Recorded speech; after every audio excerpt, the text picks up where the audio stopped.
Three, two, one. Ladies and gentlemen, welcome to another episode on the Long with FVR. Today we have David. Nice to meet you, man. Nice to meet you, Javier. So we are in a singular place because this is still Cambridge, but we can see Boston the other way around, isn't it? That's correct. You're in Cambridge overlooking Boston along the Charles River. And this is a one Main or one Memorial Drive. One Main. Yeah, One Main it Street. can be a little confusing because for people who have been around the area, then they think, all of a sudden they land on the Microsoft building. That's true. And then they have to cross not only the trains, but sometimes even the tunnel just to come here. And everything's numbered here in Cambridge. It's not really by name or building name. So it's something that it's good if you know your numbers, which Absolutely. is MIT centric. Yeah. Talking about MIT, for people who want to know a little more, David is leading the global programs of MBA and MIT. I am right now, yes. So that's such a huge responsibility. I enjoy it, but yes, thank you. It's something that I've been doing for about 12 years now. When we started global programs here at Sloan, we're about 3 people, and now we're over 20. So I'm very proud of the fact that we're keeping up with partnerships and collaborations across the world. That's amazing. When you mention around the globe, that means most of the regions, and you mentioned it when we were walking back from Sloan that even Ecuador is like, we need to visit more about that place. Yes, the LATAM region is very important to MIT. We look for regions all over the world where we feel that most importantly we can learn, that our faculty can learn from the faculty there, that there are opportunities to research in areas from sustainability to entrepreneurship, innovation, across the board for the disciplines that we're known for at MIT. Fascinating. Before MIT, I believe you were doing something else. Can you tell us how was your journey back then? My journey, sure. I was an English major, and I realized when I went door to door looking for jobs after I graduated, I kept saying I can communicate well, I can write well, but I really didn't have a skill set that applied to the corporate world. So I thought to myself, what should I learn on my own? And I really didn't know a lot about stocks, bonds, futures, the whole investment world. So I decided to be involved in an entry-level position at Putnam Investments here in Boston. And I started on the phones, liquidating, doing transfers, learning all about the stock markets, getting all my licenses, and I ended up about 17 years later as a senior vice president at the company, which I was very proud of. Wow, 17 years, and you got all the license. Which was the most challenging license you got? My series, there was the Series 7, which is a 7-hour exam. That's a stockbroker one. You have, I think, a half an hour for lunch, and then it's online, and when you press the button, you get your answer then and there, and your grade goes to Washington, D.C., it all goes to the company you're working for, and if you don't pass it, it lets everyone know at that time, and you may have to find another job, so it's a lot of pressure on you to pass that. I always think that the Series 24 and 26 were the options, how options work. That was a tough one too, a shorter exam, but yeah, for an English major, I was surprised that I was able to pass those. Yeah, actually, that's a performance that can easily get you to any Hall of Fame. Yeah, it was. I was very happy to have that. It helped me with a few ego wins. That was important for me. You were saying that you were in Boston. Correct. Have you been in other places as well? No. I grew up in Connecticut, which is closer to New York. But what I loved about Boston was the education system. I liked the investment community, the art community. I also think you have to balance your life with work. I like the fact that I love to ski, so the mountains are very close. You can drive an hour and a half and go to Vermont in the winter or New Hampshire. I love to sail, so the water is important to me. That's very close. And I think of Boston as kind of like a European city. You can walk all over the place. And growing up in New England, I love the seasons. I love the fall, I love the spring, the summer. And if I want to play, I just hop on a plane and in a half hour I'm in New York City. I'm 6 hours to California and 6 hours to Europe. So I like the fact that it's centrally located. And it's a place I've enjoyed being. Fascinating that you mentioned it, because we're only halfway there. Yeah, the problem is the airlines fly the tiniest planes to California for the same flight, but I can fly 747s or Dreamliners to Europe. So I wish the U.S. airlines, could balance that out like the European airlines. Yeah, they still have a long way to go. Yes. Besides what you saw in Boston and the experience that MIT brought you, previously we were discussing with one of your colleagues that all of a sudden now you have a mission in Latin America. You're going to be traveling some other places. Is that a world of opportunity? It is. I think what our mission statement is to have leaders that improve the world. And it's not, it might sound a little arrogant, but it's really meant to be that we want to improve the world any way we can and help. And how can we take education, which I think is an elixir, it's almost like medicine. How do you spread that out for people who need it? There shouldn't be any politics with education. So how algorithms that work to improve water sustainability or pollution should be the same algorithms you use in any part of the world. And I'm very much in the, I don't know if it's a metaphor analogy, but if you plant something and give it the nourishment and light that it needs to prosper in the right environment, who knows where it will go.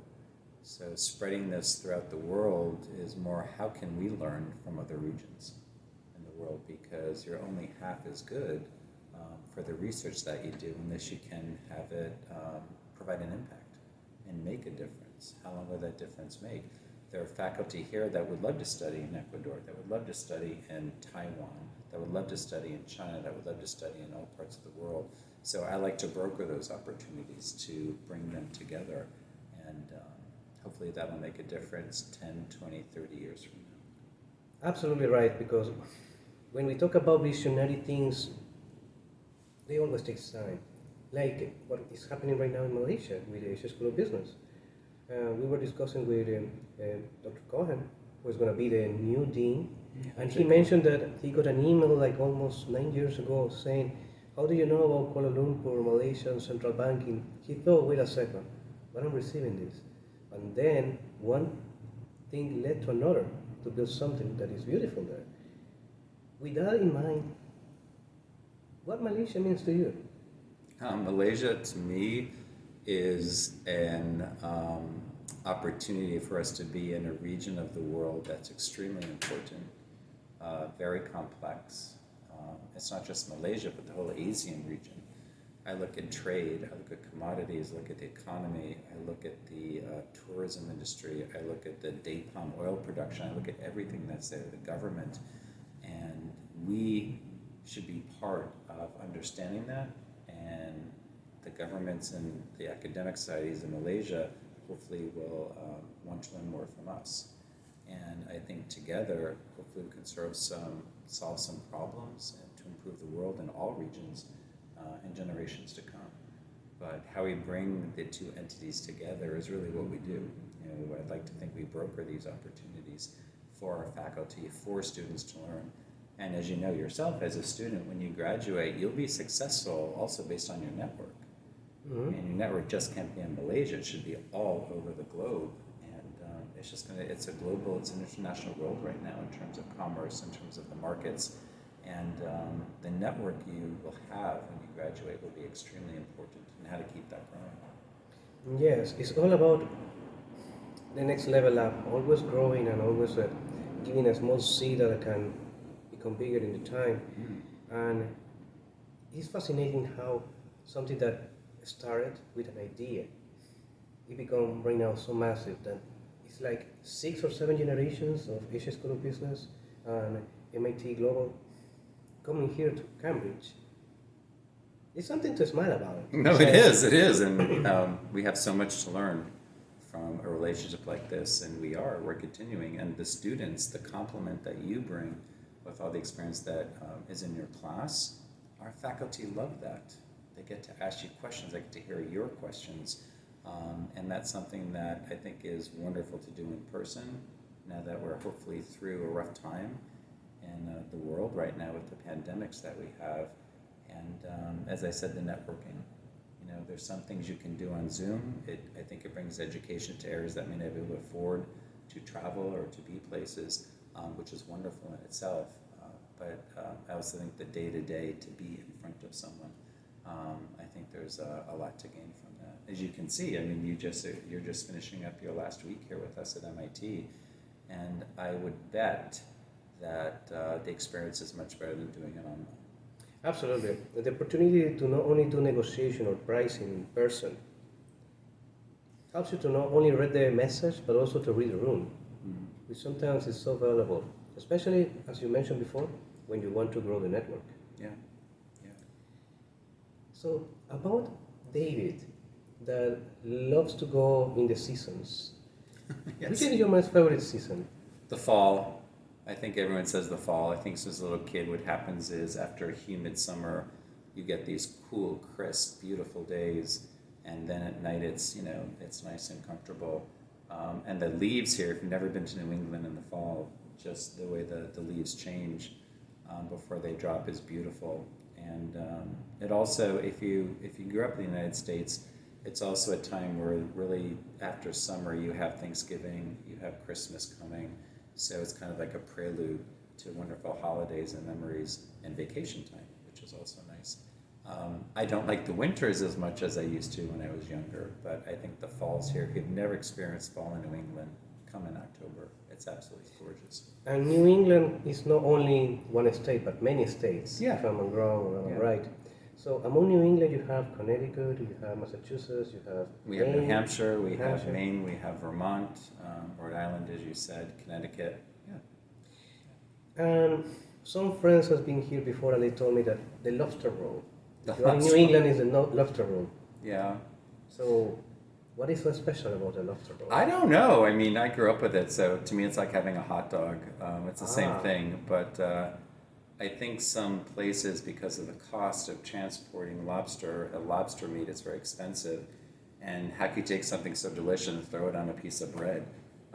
It seems kind of casual. I think that might be the allure of it. But lobster rolls are equated with, I think, summertime and very much New England.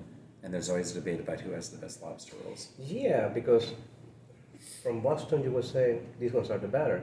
Yeah. But which is usually the one who brings the most challenge?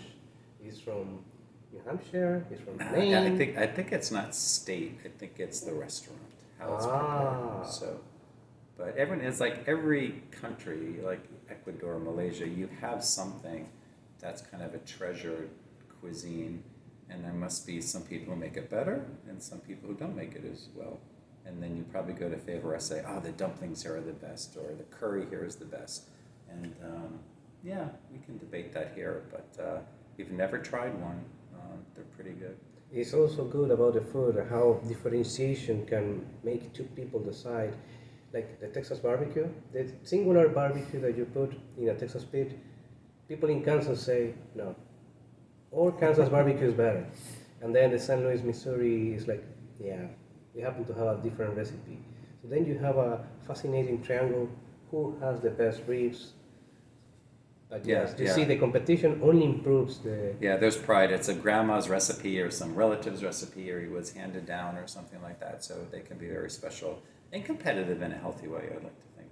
But, yeah. Talking about recipes, which will be your recipe for life?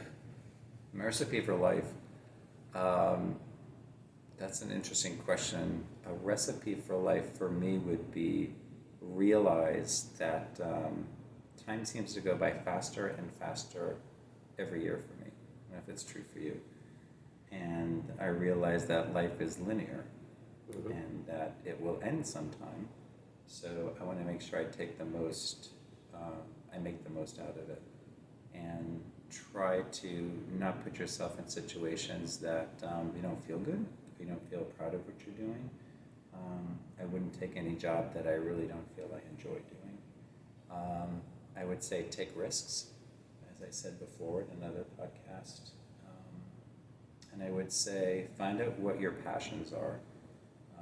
If it's sports, if it's gardening, if it's artwork, you should have a passion to help you balance the times where your career can be pretty daunting and pretty tough. I think it's helpful to have that. It's true because a lot of people spend most of their lives trying just to be safe. Yeah, and I could see why they'd want to do that, but you have to force yourself. I think if you take risks, and sometimes you'll fail, but you get right up and you brush yourself off and you start again, I think it'll create more confidence, and then you'll be at peace with yourself. So you're at your twilight years, you may say to yourself, I don't have any regrets. I did everything I wanted to do. And who knows, as we get older, we do start falling apart, right? I mean, so if you can travel, you can do things, try to do it while we still can. And then that would be my recipe. And surround yourself with people who really care about you and you care about, friends and family. I think that's very important because there are times you want to celebrate the wonderful times in life, and there are times where things are not going to go so well. I guarantee that. And you want to make sure that you have a support group around you that you can reach out to and talk to. I think that's very, we don't realize that so much, that all of our careers, all world events, it can take a toll on us. It can be a lot. So be gentle with yourself and make sure you reach out for support when you need it from your friends. And let them do that too when they need it. It's true. It's true because friendship is a commodity very few people understand. Everybody wants to be friends when you're on the high, but when things are not going well, those are your real friends. That's true, yes. I have a funny story. My niece, she's younger, of course, than I am, and she was like, Uncle David, and she goes, I have 300 friends on Facebook. And I said, it's too bad that the definition of a friend has changed. Because I think if you have 4 good friends, you are lucky. And for her to say she had 300, I wanted to sit her down and say, I'm not sure our definitions of friendship are the same, but I would say if you can find a handful of very good friends, you're the luckiest person in the world. That's true. It's like the one who is friends of many is friend of none. So we're getting to philosophy now, which is interesting. Circle yourself with a good compound of people that you know that you can rely on, which is important. And let me go a little back to what you mentioned about taking risk. We learned this in the finance class with Professor Adri. He mentioned that you are compensated for the amount of risk you take. You will always be compensated for the amount of risk you take. And in a certain way, it's like the bigger the risk you take, the bigger the compensation you will get, either tangible or intangible. And if I reflect a little on that, it starts to make sense. It starts to make sense because some people prefer to be safe instead of being brave. But if you choose to be brave and take some risk, calculated, of course, you will get calculated earnings, calculated gains that compound in the future. Yeah, and the knowledge that you'll gain for taking that risk, you can share with others when they're sitting here having a podcast with you also, which I think is very important. Yes, that's true. And I really want to appreciate the opportunity we have to discuss this. And not only the moment or the scenario, but also the wisdom. Because many people still, until this day, regret the fall of the Alexandria Library. It's because of the wisdom it had. It couldn't be documented or preserved. But now that we have internet, we can not only document, but multiply and share it quicker. Yeah, and how we're using technology for all is, I think, will be a challenge and a goal for all of us. And I'll say it through education. How can we provide education using technology for those who may not have access to it? I think that's very important for us to look at. As you see towards the future, which can be the biggest challenge you will foresee? For me, or for the world, or for you, or help me? For your journey. Because my we all are in a journey? journey. Boy, that's a very interesting question. I think the challenge for me would be, what is my legacy going to be? When I'm all tucked in a little bathrobe and a rocking chair, drinking tea, when I look back on my life and reflect on it, what do I want my legacy to be? I think for some people it's having a family and children and carrying on traditions they may instill and beliefs. I think it's for me is like, what did I do to help improve the world, even if it's just slightly? I'd like to think I can reflect on those as I'm rocking in my chair. And for me, it doesn't have to be big, it doesn't have to be in the press, it doesn't have to be on the internet, but if I feel that I left something better than when I found it, that would make me very happy and at peace.